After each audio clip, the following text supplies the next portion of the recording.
Hello there. Welcome to my channel where I help students excel in their studies.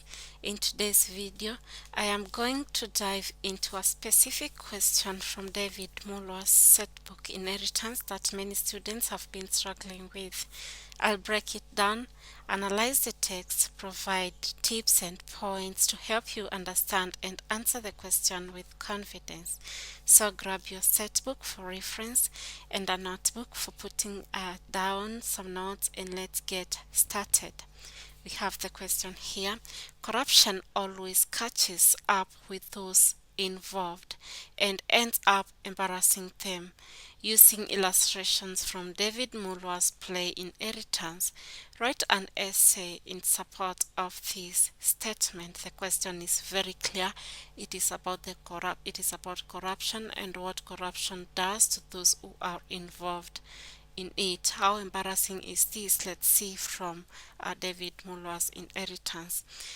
We begin with introduction. Always when writing an essay from a given set text, make sure that you give a brief introduction.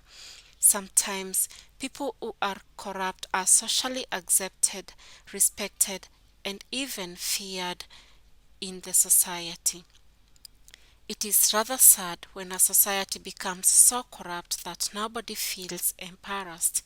However, there comes a time when all that is done in darkness eventually comes to light.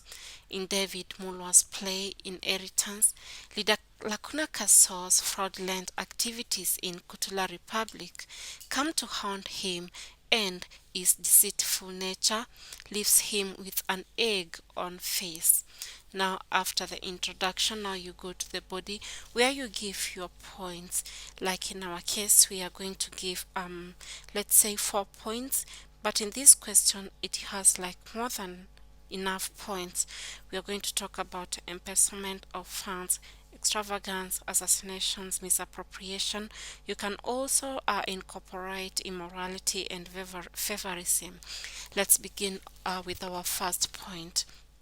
Leader Lacuna Casor is so corrupt that he does not care that whether the country's coffers remain dry. He borrows money from developed countries and has not put the loan into serious economic use.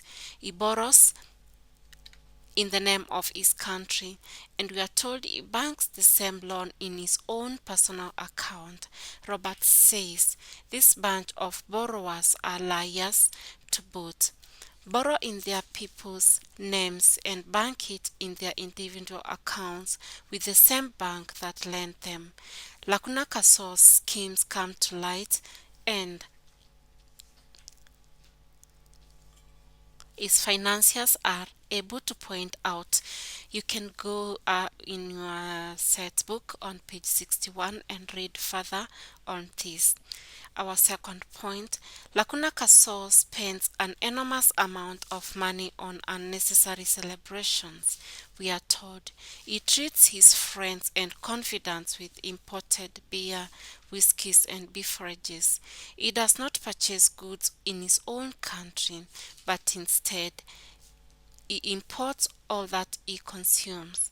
Robert remarks, in that lavish banquet, what exactly comes from the locals? We had rivers of our very own wine and whiskies, canned beer from my subsidiary companies, an array of most delectable dishes that would make old President Brabos owl with glee and cut a capper in the Oval Office. This is also found on page 61. Robert is able to point out this extravagance and expose the wasteful nature of leader Lacuna Casor.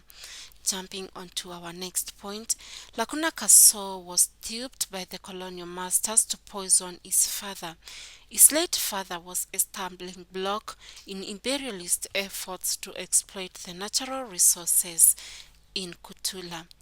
To ease the white man's access to the wealth of Kutula, Lacuna Casor's father, King Kutula, had to be killed. Lacuna Casor ironically says that his late father did nothing to enhance Kutula economy, and that his father was weak, and that during his time Nobody owned anything much. Open on page 64 and read further on this. A person who can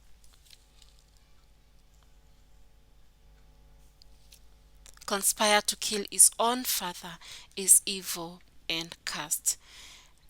Our next point, when leader Lacuna Casor was given a loan of 30 billion shillings to salvage the economy, the money was mismanaged and there is nothing to show for it. Please open on page 40 and read further on this. Lacuna was supposed to service the mines and buy new machines, but we are told instead the machines are rotten and disintegrating. This blatant economic mismanagement is pointed out by financiers, and leader Casor is unable to explain how he spent the billions. And when you're writing an essay, also remember to put in a conclusion, because in most of the time it is going to give you 2 marks. So on our conclusion, corruption erodes the trust that people put in their leader when those leaders waste public resources earmarked for public projects. Quite often, when people come to learn about the extent of this economic wastage and rot, the same leaders normally become embarrassed in the court of public opinion. And this is what David Mulwa captures in his play Inheritance. Now, that is it for this question from David Mulwa's play Inheritance, and thank you so much for watching, and I hope you find the information and tips and points provided in this video helpful for understanding and answering the set book question.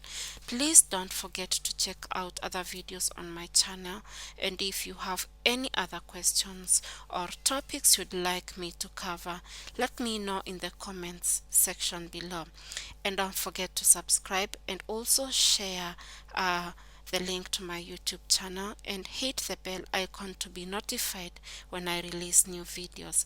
Good luck in your studies and see you next time.